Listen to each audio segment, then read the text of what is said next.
صداع النصف اضطراب بيعاني منه تقريبا مليار شخص في العالم، منتشر بشكل كبير. مفيش حاجة تقدر توصف نوبات الصداع النصفي، بس عشان هو معروف بالصداع النصفي فاللي ما جربوش ممكن يفكر إن هو مجرد صداع عادي.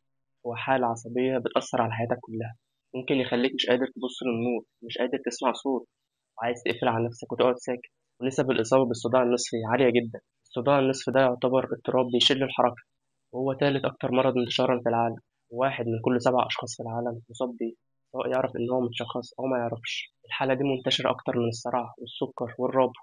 ولو أنت مفيش عندك صداع أكيد هتلاقي حد قريب منك عنده صداع، وبيأثر على الشغل والعلاقات والنفسية بشكل كبير. ناس كتير فاكرة إن هو مجرد صداع، بس الحقيقة هو حالة نفسية معقدة ومؤلمة.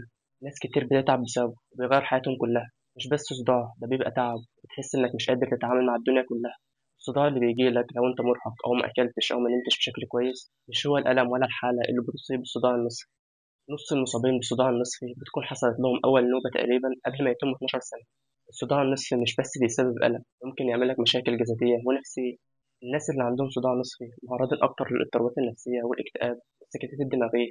نوبات الصداع النصفي ممكن تفضل من كام ساعة ل3 أيام. وسبب الصداع النصفي مش دايما بيكون واحد، ممكن يكون وراثي أو ممكن يكون بسبب قلة النوم أو أكل معين وضغط أو حتى الريحة الجامدة أو تغيير الجو. جسمك حساس ولازم تفهمه كويس.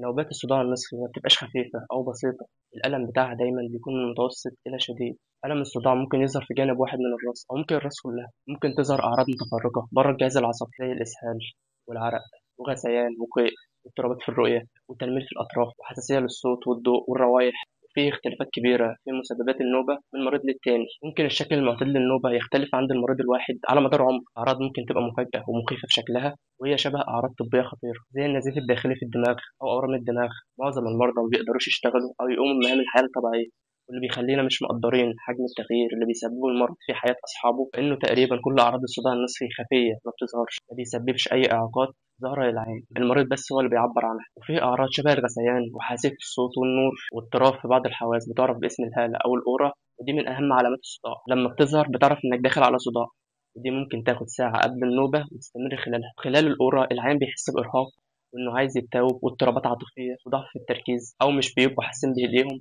والبعض ما بيعرفش يتكلم وبيفقدوا القدرة على الكلام أو مش قادرين يشوفوا. تشخيص الصداع النصفي بيحتاج دكتور متخصص. لو صداعك متكرر لازم تروح لدكتور أعصاب. للأسف مفيش علاج لحد دلوقتي. اللي بنقدر نقدمه للمريض هو مسكنات للألم أثناء النوبة وأدوية للسيطرة على باقي الأعراض زي مضادات القيء مثلا.